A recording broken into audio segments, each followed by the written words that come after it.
Hello मेरे प्यारे students. कैसे हैं आप लोग? कैसे चल रही है आपकी स्टडीज?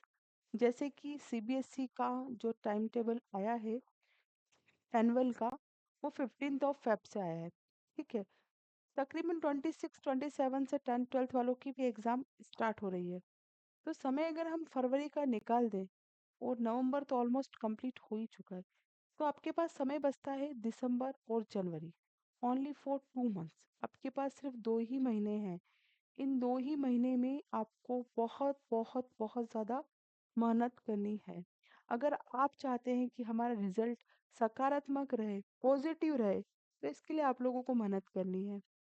अब जो चाहता है कि ठीक है यार, होगा जो हो जाएगा, है ना, तो उन लोगों के लिए बात ही नहीं है। ये बात तो उन लोगों से परे है जो मेहनत करना चाहते हैं। ठीक है। तो जैसा कि आप लोगों को पता है, क्लास 10th के लिए सीरीज चल रही है।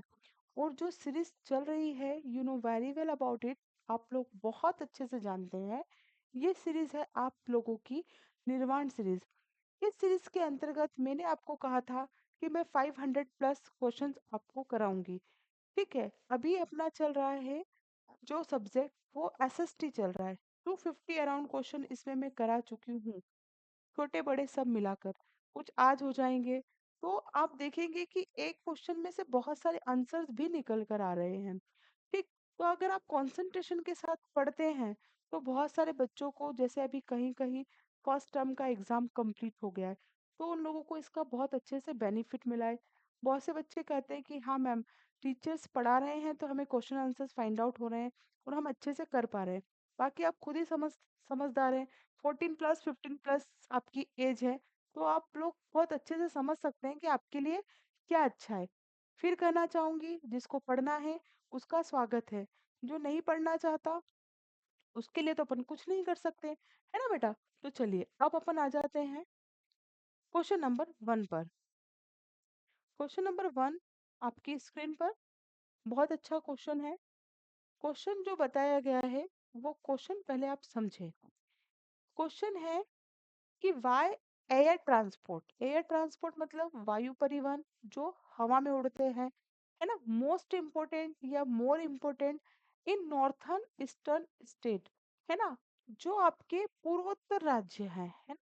पूर्वोत्तर राज्य मतलब आप लोग जानते हैं अच्छे से, इस साइड के जो राज्य हैं आपके, जो पूर्वोत्तर राज्य है, उनमें वायु परिवहन अधिक महत्वपूर्ण क्यों है ना, पूर्वोत्तर राज्यों में। तो देखिए, वायु परिवहन, वायु मतलब जहां पर आपका लैंड का या वाटर का कुछ ना कुछ प्रॉब्लम होगी ना, तभी वहां पर वायु परिवहन इम्पोर्टेंट बता रहा है। तो वही प्रॉब्लम्स आपको लिखनी है। पहले मैं आपको इसको हिंदी में समझा देती हूँ, फिर इसको इंग्लिश में डिक्टेट कर दूंगी। उत्तर पूर्वी राज्यों में क्या होता है, देखो, बड़ी नदियां है ना, जो आपकी लैंड है वहां पर क्या होती है, बड़ी नदियां। और जो डिस्टर्ब राहत है, राह जो होती है, घने जंगल, और वहां पर क्या होती है, लगातार बाढ़ होती है। इनसे क्या होते हैं, जो आपके लैंड मार्ग है वो अवरुद्ध हो जाते हैं। ऑब्वियसली, जहाँ पानी ज्यादा होगा, बाढ़ ज्यादा आएगी, है ना, घने जंगल ज्यादा होंगे, तो वहां सड़कों की इतनी अच्छी व्यवस्था नहीं होगी। हवाई यात्रा इसीलिए क्या है, इन राज्यों में जो पहुंच है उनको आसान बना देती है। अब जैसा लिखा है वैसा मैं इसको पढ़ देती हूँ। उत्तर पूर्वी राज्यों में बड़ी नदियों, विच्छेदित राह, घने जंगल और लगातार बाढ़ की उपस्थिति होती है। हवाई यात्रा में इन राज्यों में पहुंच क्या होती है, आसान हो जाती है। आप इसको पॉइंट में भी लिख सकते हैं, जैसे बड़ी नदियां, है ना, ऐसे करके भी आप इसको लिख सकते हैं। फिर आप लिख बताइए विच्छेदित राह, है ना, ऐसे भी लिख सकते हैं आप। घने जंगल, लगातार बाढ़ का बना रहना,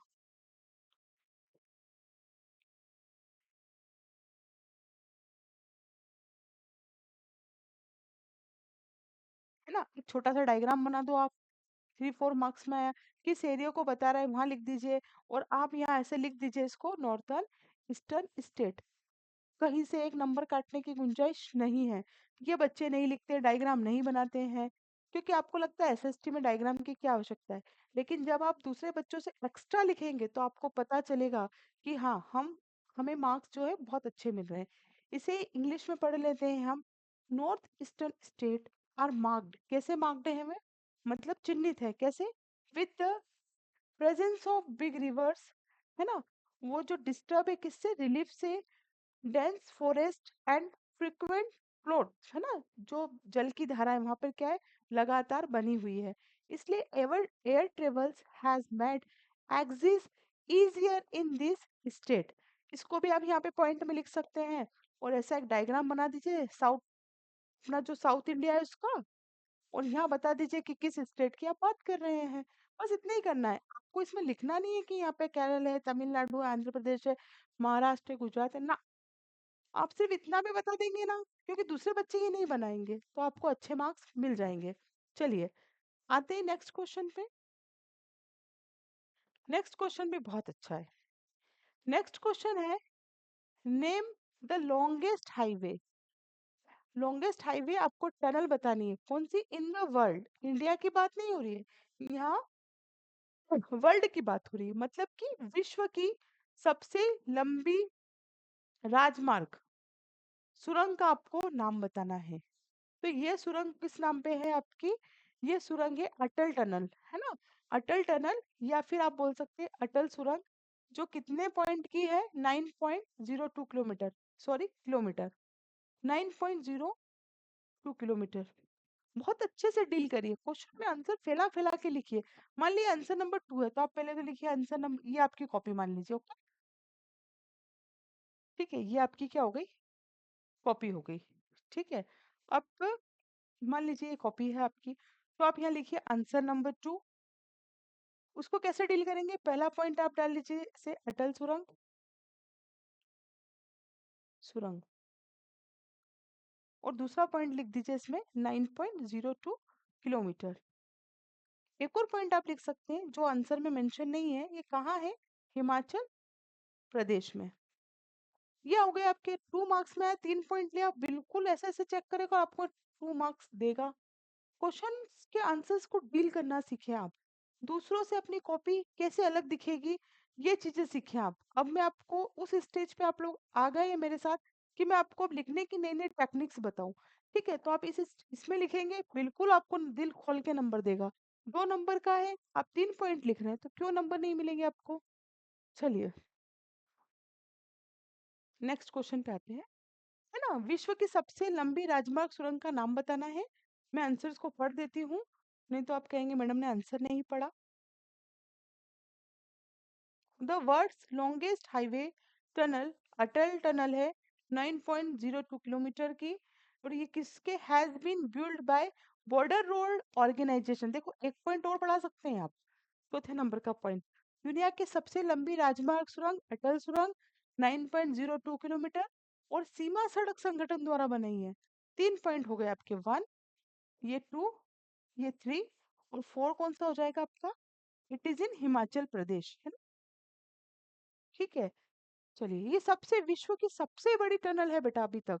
चलिए एक प्रकार से देखा जाए तो करंट का क्वेश्चन भी हो जाता है, करंट मतलब कि जो प्रेजेंट में चल रहा है, ये तो करंट आप जाने क्या पता कौन सा समझ ले। Question number 3, when was air transport nationalised.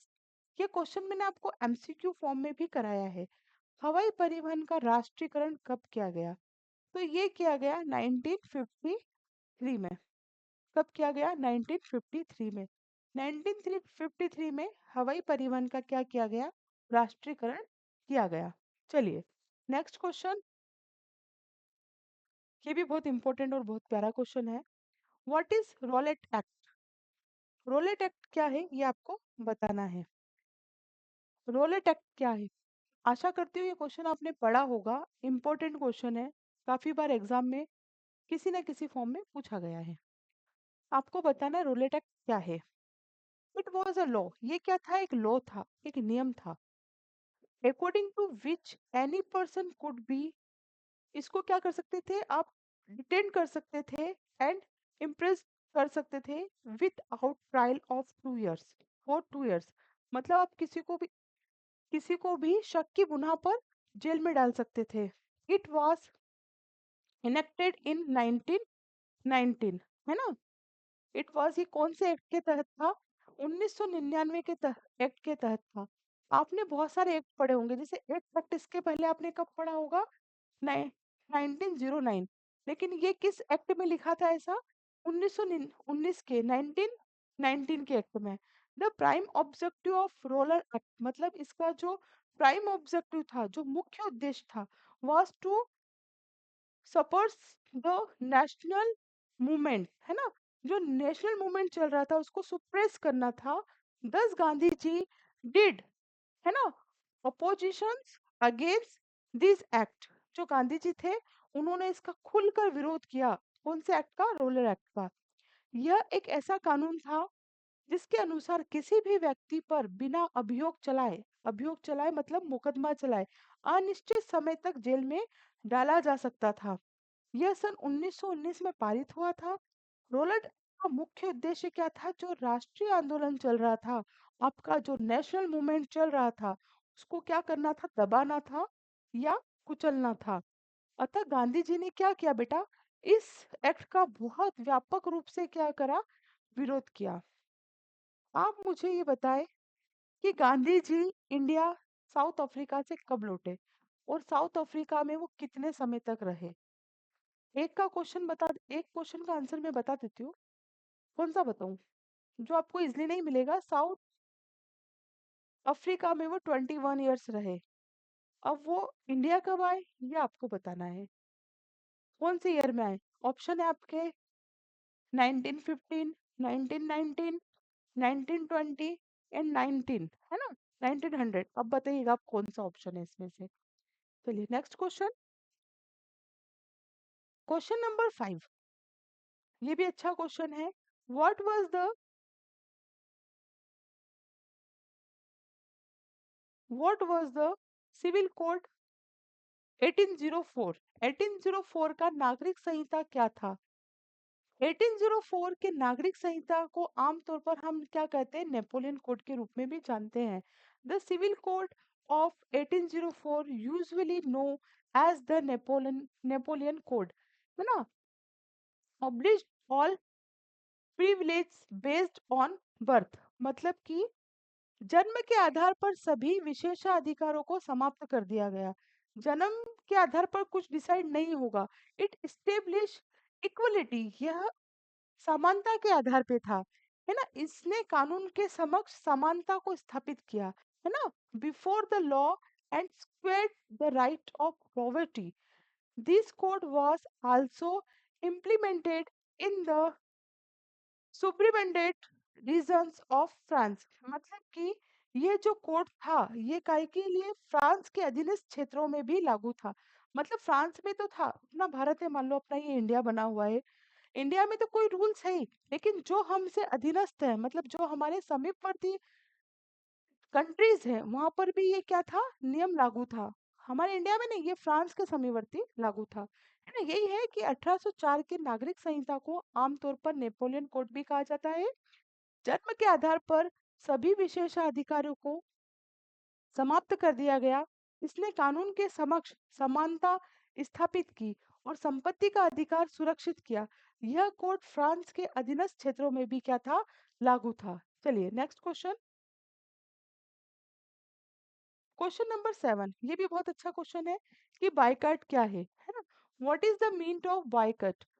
Boycott क्या है? किसी अपन बोलते हैं ना कि बायकट कर दिया यार, हम गए थे उसने तो हमें बायकट कर दिया, मतलब हटा देना या किसी चीज का बहिष्कार करना। Boycott is the refusal to deal and associate with the people or participate in the activities or buy and use thing. It is the generally a form of a protest. मतलब बायकट का मतलब होता है किसी deal से refuse करना या associate करना किसी पीपल को, या वो किसी एक्टिविटीज में पार्टिसिपेट कर रहा है या किसी चीज को खरीद रहा है या यूज कर रहा है, इसे ही हम क्या कहते हैं? बायकट, है ना। विरोध करना किसी किसी लोग से या किसी चीज से। जरूरी नहीं है कि हम बायकट किसी पर्सन का करें, हम बायकट किसी भी सामान का कर देते हैं। जैसे कि अभी थोड़े पिछली दिवाली पर हमने देखा, इस दिवाली, हर दिवाली पे हम देख रहे हैं अभी 2-3 साल से कंटिन्यू, कि हम कहते हैं बायकट द चाइना आइटम्स।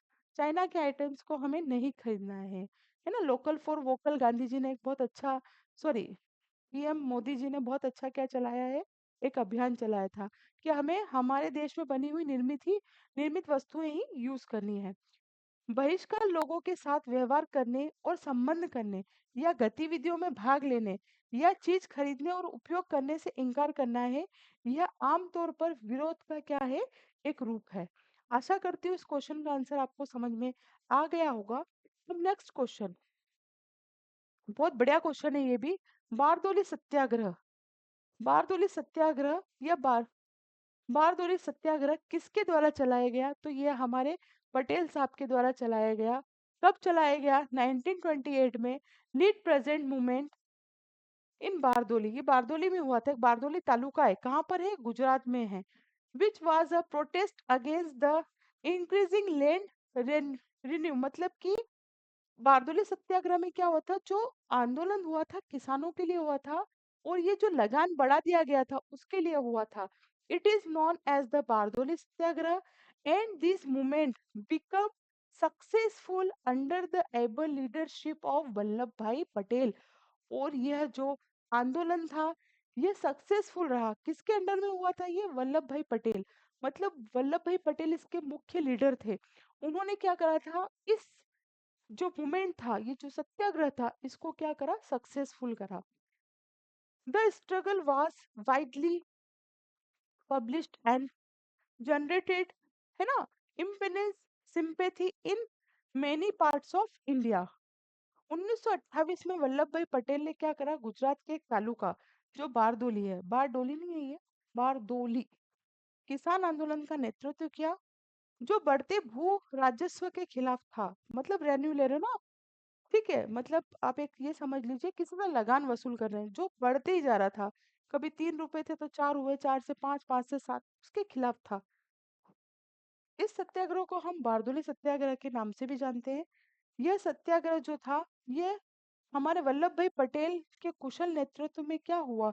सफल हुआ। संघर्ष को व्यापक रूप से प्रचारित किया गया और भारत के कई हिस्सों में अपार सहानुभूति उत्पन्न हुई। देखिए, देश आजाद यूं ही नहीं हुआ। आपने सुना होगा 1857 की क्रांति हुई, 1857 में। चमक सन 57 में वह तलवार पुरानी थी, है ना। ये डायरेक्ट क्रांति नहीं हो गई, एक व्यापक रूप में छोटे छोटे छोटे, जैसे इसके पहले आप देखिए मंगल पांडे का केस देखने को मिलता है ना, जो एक डॉक्ट्रिन ऑफ लैप्स की नीति थी, मतलब कि जहां पर अगर खुद की संतान नहीं है तो उस क्षेत्र को हड़प लेना। ऐसी बहुत सारी नीतियों ने हम भारतीयों को क्या करा? परेशान कर दिया। चारों तरफ से तबाही मची। इधर से जो मंगल पांडे छावनी के सैनिक थे, उन्होंने हमारे इधर झांसी में देखे तो झांसी की रानी लक्ष्मीबाई, ऐसे सब एरिया वाइज क्या हुए, नेतृत्व में क्या हुआ, ये 1857 की इतनी भयंकर क्रांति हुई थी कि कुछ अगर हमारे हिंदू लोग साथ ना देते, कुछ जो उस समय के मतलब प्रतिष्ठित लोग थे वो अंग्रेजों का साथ ना देते, तो शायद हम 1857 में ही क्या हो जाते, आजाद हो जाते। लेकिन ऐसा नहीं हुआ, अंततः ये आंदोलन क्या हो गया? असफल हो गया। अब आप देख रहे होंगे जो 1947 में हमें आजादी मिली, वो डायरेक्ट यूं ही थोड़ी ना मिल गई। हमने बहुत सारे सत्याग्रह करे, जैसे कि आप बारदोली सत्याग्रह देख सकते हैं हमारे वल्लभ भाई जी पटेल का।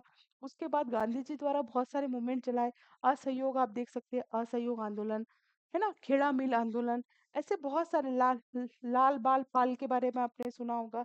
ये सब क्या हुआ थे, बहुत सारे मूवमेंट चले थे, जिसके दौरान ही अंग्रेज समझ गए कि अब हम भारत में क्या अधिक दिन तक राज नहीं कर सकते। तो ये छोटे छोटे मूवमेंट्स है जिसके बारे में आपको पता होना चाहिए। चलिए नेक्स्ट क्वेश्चन, क्वेश्चन नंबर 9। सारे इंपॉर्टेंट क्वेश्चन है, एक भी क्वेश्चन ऐसा नहीं है जो आप छोड़ दें। What means the achieving Swaraj did Gandhi ji tell in Hind Swaraj? Hind Swaraj में गांधी जी ने स्वराज प्राप्त करने का कौन सा साधन बताया है? बहुत अच्छा क्वेश्चन है। अपनी प्रसिद्ध पुस्तक हिंद स्वराज, अब मान लो 2 मार्क्स में ये आ जाए कि हिंद स्वराज किसके द्वारा लिखी हुई है, तो आपको पता होना चाहिए कि ये गांधी जी द्वारा लिखी है। कब लिखी थी? 1919 1909 में, 1909 में। इसमें महात्मा गांधी जी ने कहा था कि भारत में ब्रिटिश शासन भारतीयों के सहयोग से ही स्थापित हुआ था। बिल्कुल सही बात है ना। अगर ब्रिटिश शासन तभी यहाँ पर इस्टेब्लिश हुआ जब हम भारतीयों ने चाहा, और यह नियम इसी सहयोग के कारण ही चल पाता है। यदि भारत के लोग अपना सहयोग वापस ले लेते हैं तो 1 वर्ष के भीतर ब्रिटिश शासन का पतन हो जाएगा और हमारा स्वराज्य मतलब हमारे खुद का राज्य क्या होगा, स्थापित हो जाएगा। गांधी जी ने सीधे सट कहा था कि यहाँ पर जैसे कि अगर आप थोड़ा सा पीछे जाएंगे तो अकबर का जो शासनकाल, अकबर जहांगीर का जो शासनकाल है, यहाँ पर आए थे लोग लेटर लेके, है ना, कि हम यहाँ पर क्या करना चाहते हैं, व्यापार करना चाहते हैं। और धीरे धीरे धीरे धीरे वो व्यापार क्या हो गया, हमें गुलाम बना लिया और वो व्यापार क्या हो गया, खुद का वहां पर शासन हो गया, किनका, ब्रिटिश रूल का। तो गांधी जी यही कह रहे थे कि इनको अनुमति किन्होंने दी, हमने दी, हम भारतीयों ने दी। अगर हम यहाँ पर इन्हें यहाँ पर व्यापार करने की अगर अनुमति ना दे, इनका कहना ना माने, कुल मिलाकर हमारा सहयोग हम वापस ले ले, तो हम 1 साल के अंदर ही क्या करेंगे, ब्रिटिश शासन को क्या कर देंगे, उखाड़ फेंकेंगे। यही हिंद स्वराज में गांधी जी ने बताया। क्या बताया, कौन सा साधन, कि हम जो अपना मत इनको दे रहे हैं वो हम वापस ले लो, ये इसके अंदर बताया है। In this famous book Hind Swaraj 1909, Mahatma Gandhi had said that the British rule in India was established only with the cooperation of the Indians, and this rule is able to run only because of this cooperation। मतलब कि यह हमारे, हम दे रहे हैं ना corporation, इसीलिए चल रहा है। If the people of Indian withdraw their cooperation, अपना cooperation खींच ले, then within a 1 year या within a year British rule will be collapse and the Swaraj will be established। Swaraj मतलब हमारा द्वारा चलाया गया शासन, जो अभी हम हैं वो। ठीक है, बहुत अच्छा क्वेश्चन है, बहुत अच्छे से डील कर सकते हैं, बहुत अच्छे से इसको लिख सकते हैं। And the last question, it's also most important question. Question is that how did Lala how did Lala Lajpat Rai die. Lala Lajpat Rai की मृत्यु कैसे हुई। आपको पता था, आपको पता होगा कि साइमन कमीशन आया था, है ना, कहाँ से आया था, ब्रिटेन से, ब्रिटिश लोगों के द्वारा। उसी साइमन कमीशन का बहिष्कार किन्होंने किया, लाला लाजपत राय ने किया। जब लाला लाजपत राय ने इसका शांतिपूर्वक बहिष्कार किया तो जो ब्रिटिश सैनिक थे उन्होंने क्या करा, इन पर लाठियों से प्रहार किया और उन्हीं चोटों के कारण कुछ दिनों के पश्चात लाला लाजपत राय की क्या हो गया, मृत्यु हो गई। ये हमें इसमें लिखना है। लाला लाजपत राय was Lala Rajpat Rai was stood by the British police during a peaceful demonstration against the Simon Commission. He died of due to injuries, है ना, इंजर्स हो गए क्योंकि वो क्या कर रहे थे, during the demonstration, Simon commission के खिलाफ शांतिपूर्वक प्रदर्शन के दौरान लाला लाजपत राय पर क्या हुआ, ब्रिटिश पुलिस ने हमला किया। प्रदर्शन के दौरान लगी चोटों के कारण उनकी मृत्यु हो गई। ये क्वेश्चन, आज की ये सीरीज कंप्लीट हुई। ठीक है, धीरे धीरे हम इसके बहुत नजदीक जाते जा रहे हैं। वेरी शॉर्ट्स क्वेश्चन की श्रृंखला बहुत जल्दी खत्म होने वाली है। एक या दो एक या दो लेक्चर में मैं वेरी शॉर्ट्स और शॉर्ट्स जो ये चल रहे हैं आपके, 2 लेक्चर्स में मैं आपके कंप्लीट करा दूंगी। उसके बाद आपके चलेंगे long time question and answer.